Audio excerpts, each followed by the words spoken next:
I'm Nick Altmeyer with linkinglewiscounty.com. I'm here this afternoon with Ed Murphy with the North Country Sports Hall of Fame. Yep.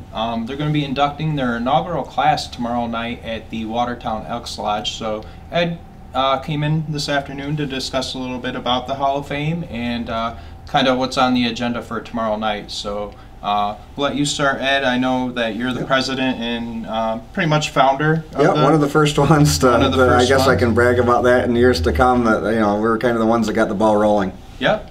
And this year you're going to be doing an inaugural class of 10 individuals that are going to be inducted into the Hall of Fame. Yeah. And well, we got a pretty impressive list of inductees here. Yep. We have Lowville's own Neil Albo, who's a former athletic director at Lowville Academy. Yep. And also a wrestling coach. Right. I think he's pretty well known as wrestling coach. Yep. Yep. We got Jim Berkman, Rocco Canale, Rick Carlisle, Clarence Boots Gaffney, Yep. Pete Gogolak, Pat. I might call this one. Kalarin. Yep. Pat Kalarin. Like it's pronounced kind of the way it sounds or Yep. it looks or whatnot. Casey Powell, Jerry Welsh, and Missy West. So that's your inaugural class of inductees there. Yep. So if you wanted to talk a little bit about what the Sports Hall of Fame is and kind of what motivated you to start it and kind of some of the process and how you guys were selecting candidates. Sure. The first thing for the geographic area, as you mentioned, some of those names I'm sure like a Casey Powell would be familiar to most people, and some with the Watertown as well. The geographic area that we decided was going to be the Frontier League. What is the boundaries for the Frontier League? Down here in the Lewis and Jefferson County area. As well as St. Lawrence County, which is basically encompasses Section 10. Missy West being from Malone, which technically is in Franklin, so there's slivers of a couple different counties, but it's all of St. Lawrence, all of Jefferson, and all of Lewis as far as that goes. So we that was the big thing early on, was trying to define the area because North Country could be all the way to Plattsburgh. We could, there's potential to expand, but we're basically wanted to keep it limited to just those two areas for now. So some of those names, like I say, some of them are probably more familiar with others. Got two of the older ones that are deceased, actually, being Rocco Canale, who played in the NFL briefly and was a college football star, and Boots Gaffney, who was an athletic director at IHA before that, before it became IHC, of course. And basically my research tells me that he might have been able to pick what sport he wanted to play professionally, except for he enlisted in World War II. Oh, so okay. But like I say, those are the ones that maybe people that are younger would not remember. But he was an athletic director there, and the Canale family is a big family in the Watertown area. So for sure. It encompasses a lot of different groups, different sports. So it's a very wide range of collection of athletes, coaches, etc. So it's actually open to anybody that's an athlete, coach, athletic director, any sort of contribution you've made, whether it's an official, media type person. So we're trying to be liberal with our interpretation of who might be eligible. Okay. So can you talk a little bit about the process, how you guys came up with these 10 candidates and going forward in the future? I know in some of the discussions we had that there's not a set number of people that are going to be inducted each year. There isn't. That was one of our major debates, and we're trying to make it as open and friendly to the public as possible. So we do, it's driven by our members. We have 30 members that basically all it is you pay $20 is the dues amount, and if you do that, you get to do that plus come to the VIP party, which is tomorrow. Yep. Other perks as far as that goes, but you actually have a say in it. So other than that, it would be kind of more, could get political if it was just people just bringing their friends in to vote. So like I say, we have a deadline. Actually, our deadline will be coming up in the next month or so for the 2018 process. So every year for the you'll have a deadline as far as that goes for the membership. The members then, what we do is we have a board of trustees. You get to vote for them as well, and you can run for a board of trustees spot at our annual meeting. We got public to nominate anybody that they wish to. The forms are right on our website. Website's www.northcountrysportshalloffame.com. Long word, but it's pretty simple. If you remember what you're looking at, it's a pretty simple website to go on to. Has all your information as far as if you want to nominate people, if you want to join as a member. The other thing that we'll get into down the road is when we actually have a brick and mortar building, looking for archival type things if people want to donate things of not just for the Hall of Fame people, but if you have something that is historic to the area or whatnot. So there's a lot of growth in it. But anyways, back to how we got to our names. We received for our first year, it wasn't too bad. It was 42 names, and if you look in the history of the North Country Sports, I argue there's 50 to 100 easy Hall of Famers out there if you look hard enough. You start doing some more research, there's probably well more than that. You know, as far as if you, especially when you look at, like I say, the categories that we've looked at. So we got 42. We decided, and in years to come, we're going to recycle those names, the ones that didn't quite make the cut. So you don't have to renominate. If your person out there that you nominated this year didn't make it, you don't have to go through the process again. They're already going to be recycled. So eventually we might be dealing with hundreds of names. But the process this year was a little easier because of the numbers. So we started with 42. The trustees met and we gathered that down to a group of finalists. And we basically then, the criteria that we used was similar to like the Baseball Hall of Fame, except for we changed the numbers. They needed 60% of the ballots that were sent out. So the members all got to vote. And the math was pretty simple this year. 30 votes means 18 votes. You get 18 or more votes, you get inducted. And we wound up with that class. So it's not, 10 is a nice round number. If it was 9, we'd be, people, well, why'd you pick 9? So there's no real set, and everybody seemed to like what we got. Will it be as clean the next few years? We don't know. But at the same point in time, I think the Sports Hall of Fame debate thing that everybody gets into, it isn't like we're taking in the top 5, so there was that we just got in by being a top 5. You have to fit this. You have to make that criteria that we've established. So if we get a bigger number, so be it. That's what we believe deserves to be in 2017, 18, and beyond. And as far as membership goes, I know you said you can go onto the website to find some more information out about that. Is that kind of a unlimited number of people? That will be too. So that's the other thing that people got into when we started doing the, how do we do this sort of thing. Everybody knows what we wanted to accomplish, and we probably could have just picked these names and just as in a 2-hour meeting if we really wanted to, because they're all famous names. But at the same point in time, to be as fair and democratic as possible, that was one of the arguments, is do we limit it? And my thought is the more input we've gotten from everybody, so say these 10 names got 60%, well, if we double that membership, I would argue that those people would still get the 60%. It would just be a bigger number. And that allows, I think the thing with the more members, that really is one of the things that I'm trying to push for.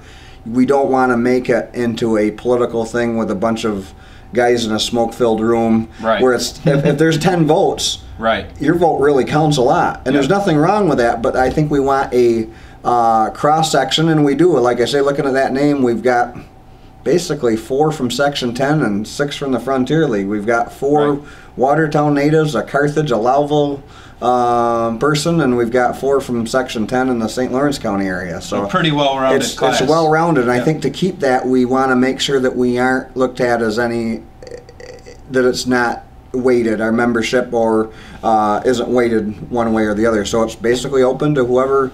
The only criteria, and you don't have to be I mean, we've got people that summer or the winter in Florida that are our members. You just have to have some obvious tie. You grew up in the area, you live in Montana now, we're fine. Just some knowledge of North Country just some sort of background, history. and like I say, people, especially this day and age, they don't always stay where they grew up. No, for sure. So tomorrow night's ceremony, you guys are having a VIP reception. I think that starts at 5. Starts around 5, Like I say, that was open to, we're pretty much sold out. Our sponsor for that, I'd like to thank them, Mort Backus and Sons, up in the Ogdensburg area. It was, like I say, it's open to the public. I think we're pretty much topped out at what we can get there, and it's the members. Obviously, that was a perk of being a member as well. Yep. So, and then the dinner will follow. Dinner will follow. Schedule right after that will be the awards. Okay. So everybody, we've got. Is there still tickets available for the awards portion? Yeah, there's a handful for the dinner and that portion as well that are available. You can. My phone number's been ringing most of the week or so, but that's the easiest way is 315-681-1281. Okay. The information, pretty much, if you go on the website, you've got the email and that sort of thing, and I think the phone number's there as well. But like I said, the thing that we're really excited about is this is now not just become it's been from a concept now to a thing where it's going to be more.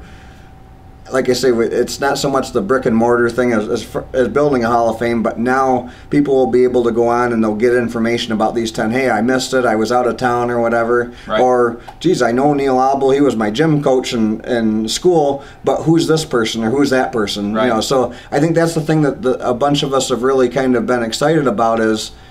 And I've got to say, I mean, I've been in the area. I'm a native of the area. I'm a sports guy. I've played sports since I was 5 or 6 years old.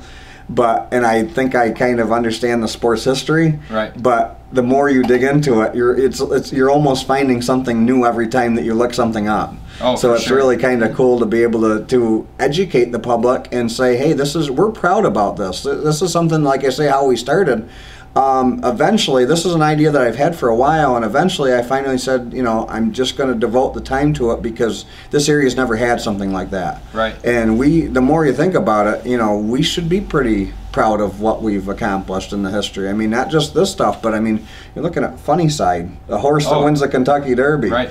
Not too far from up north was arguably one of the most impactful sports events in all time was the '80 Olympics and the hockey thing. I mean, there's some crazy stuff that's happened here in the past few years. Definitely. And I know you said you were looking at a building, possibly kind of a museum type. I think that's something that's going to happen down the road. One of the key helpers has been, and when I first really wanted to take this journey, I met with some people down in the Syracuse Sports Hall of Fame, and I've tried to model some of the things after them, and their advice was basically, you know, wait for a couple of classes to go in, because otherwise, and that's the thing that's been, like I say, I've been very hesitant to put a lot up on the website, because even like pictures, before we put this class in, it would make it kind of look like we're favoring one person over the other. Right. And it's kind of vague to put a Hall of Fame in and it's empty for the first couple of years. Right. It just doesn't make a lot of sense, and it almost probably would think, well, okay, this. And speaking of, like I said, the class as well, we're also putting in a team award that didn't even make the flyer that we put out or whatnot. But so we're going to be putting teams eventually, which right now, because it's hard enough to pick the 10. Right. Everybody's going to have an opinion of what the best team is. Right. So that's kind of more driven by the membership. We'll have a membership vote, and you know, we'll try to narrow it down, because you could just pick so many. It's just, that was one of the questions. That would be so nuts. But even if, you know, I'm proud of the teams that I may have played on or that I remember around here, and if we put something in a Hall of Fame, even if it was unofficial or on a website, it would make it look like we're favoring the votes towards that person or that team. Right. So it's been kind of a, you know, you kind of want to look before you leap type thing for the last year or so. So you kind of want to get some inductees involved before you actually start putting materials out. And if you look at, you look at the back of that list, and everybody's been just so great to work with. And tomorrow's going to be real exciting, just to, you know, kind of put the frosting on the cake, so to speak. You know, and I've worked with all of them, been emailing, some calling or whatever. And like I say, some people that I've known before, and some that I've just met, like a Pat Kaloran, maybe isn't a familiar person. He was one that I got in touch with, and he's actually one of our members. He's been very helpful for stuff. He's been very influential in the Syracuse alumni type thing. He played football at Syracuse University, and just getting to know these people that I didn't know before, or getting to know the other ones better, has been just a real fun thing. And like I say, we've got these people that, you know, I'm sure there's all sorts of things that they could, and even if it's just things like pictures. I mean, you look at a Rick Carlisle. Yep. I mean, he won an NBA title as a coach, and he knocked off a team with LeBron James on it. Yep. I mean, when that happened, I'm just like, and this is wasn't really thinking of the Hall of Fame at that point in time. I'm just like, that's that's pretty cool. He's a good coach. He's from up St. Lawrence County, right? Ogdensburg native, went to school at Lisbon. And that's the other thing is he played on a Final Four team in college. He went to Maine and then transferred to Virginia. Played in the NBA as a reserve with the Celtics. So Larry Bird. I mean, they're tied to a lot of history. These people. Pete Gogolak, basically invented soccer style kicking. Yep. So not to say that I have a top 10 list of the top 10, right. but it's just it's very. Some of them have a lot of history. Right. Yeah. So and so could be a great athlete or a great coach. We might all know that, but how do you're really kind of splitting hairs. Right. And I think this first class, and you look at Missy West as a girls athlete and crazy basketball player. She's scored 2,000 points, was Miss New York State, played at Duke, but she threw 15 no-hitters as a softball pitcher. Yeah. She's basically a Division I athlete, except for she decided to go basketball instead of softball. Right. So very much a trailblazer. Casey Powell, you look at the great history of Carthage lacrosse and Syracuse University lacrosse. He's not the first at Syracuse because he had the Gate brothers and other people like that, but around here, he's really was a trailblazer. A lot of kids that grew up playing lacrosse have somebody like Casey Powell to thank for it. So, you look at that, and then, some of the coaches like Inaugural that's very well-rounded had, big influence in the wrestling community. And Boots Gaffney at IHC, what he's done, I mean, he was basically, Mr. IHC. Yep. And it was before my time, but, just an influential group of people that had a big part of making history. Right. How many of the inductees are you actually expecting at the ceremony? There'll be 6. 2 are deceased, Boots Gaffney and Rocco Canale. They have family members that are coming, and they're excited about it. I'm excited to meet some of those people as well. Heard a lot about even Boots Gaffney's son. So yeah, they'll be there as well. Rick Carlisle they've started the NBA season a little early. I was kind of hoping maybe there might be a little bit of a window there before the season, but unbeknownst to me, they're starting about 2 weeks early, so he's a bit busy, but his father and mother will be there. Probably more people, but they have a family engagement that evening as well. And Pete Gogolak was just up in the area. They did a monument for him and his brother Charlie, who his brother Charlie was an NFL player. So, again, very influential family. He was just up in the area, and he has some prior commitments that he won't be able to be there, but there's the 6, like I say, there's Abel, Jim Berkman, haven't mentioned him yet. He's only the all-time leading NCAA lacrosse wins coach. Yep. So, I mean, it's just crazy there. We've got Pat Kaloran, then Casey Powell, Missy West, and Jerry Welsh, Jerry Welsh, of course, is the Potsdam State coach who, won 2 national titles. And he's been really, he's a guy that I, as a kid, that Potsdam State program was something else. Yep. So he's somebody I've always known a little bit of, and he's been really a lot of fun to chat with, and just to talk about. He was one of the guys that he was athletic director up there and started the Potsdam State Hall of Fame. So he's been a lot of fun to chat with and to get to know him as well. So those are the 6 that'll be there, and then a good contingent, a very good. I think there's 12 of the Belleville team, and just so the folks at home, and when I say Belleville, they probably aren't even sure what I'm talking about, because now it's Belleville Henderson. Okay, yep. They merged in 1984. It was Union Academy of Belleville was the old high school there, and from 1960, they were a good program to begin with, but from 1967 to 1971, they were undefeated, won 103 straight games, basketball. 4 sectional titles. They didn't have states back then, yep.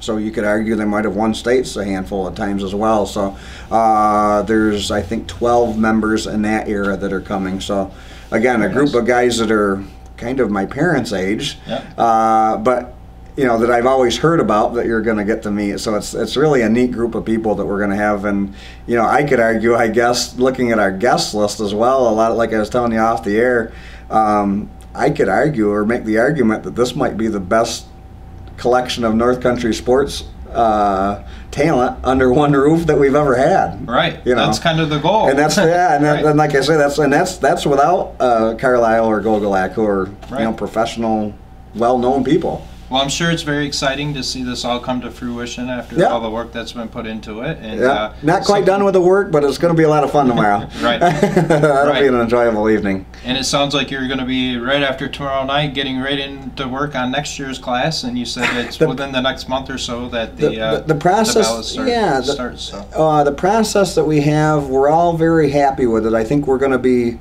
at least like you say, I mean, if we can put 8 to 10 people in, and at least have that criteria or whatever, that would be great. So I don't think there's a lot of tweaking. We'll get kind of in that tweak mode, and I think, like I say, I'm gonna maybe take a little bit of time off because I think it'll be like I say, it'll be almost a letdown. By Sunday it'll be almost like you're kind of a little bit of a letdown because it'll be all over again. But I guess I go back to that sports analogy or whatnot, and I kind of equate it to, I'm a big fan of like watching the NFL draft. And the good teams, that I'm going to tell people, is the good teams start the draft process the next day. For sure. So and trust me, so if you're at home and can't get to the dinner and just want to get involved, there's all sorts of ways. The more names we can get, and even if, like I say, I can point you in the right direction to fill out the paperwork you need to do. So definitely get in contact with me if you need to. But the website there has all the information, and the more input we get, I think the better the process we're going to have. So. As much as, like I say, as much as we want to talk about these 10 people, we're looking forward to years to come as well. Right. So again, tomorrow night, 7 p.m. the actual ceremony. We'll start. Dinner will be 6:30ish. Okay. We're hoping to probably figure an hour or so. So probably the ceremony for about 7:30 or so. Okay. And like I say, we'll look for some more pictures and some more coverage as far as that goes. So that'll be kind of interesting to see how it all works out. And like I say, I'm very excited about hearing a little bit more of the stories of these individuals. And that's at the Watertown Elks Club? Watertown Elks on Bradley Street. So like I say, if we've got pretty much a full crowd, have a few tickets left, but like I say, if anybody has any questions, feel free to get a hold of me. And once again, the website is www.northcountrysportshalloffame.com. Yep. It's a mouthful. Well, thanks very much, Ed, for stopping in this afternoon, and wish you the best of luck tomorrow night. Thanks.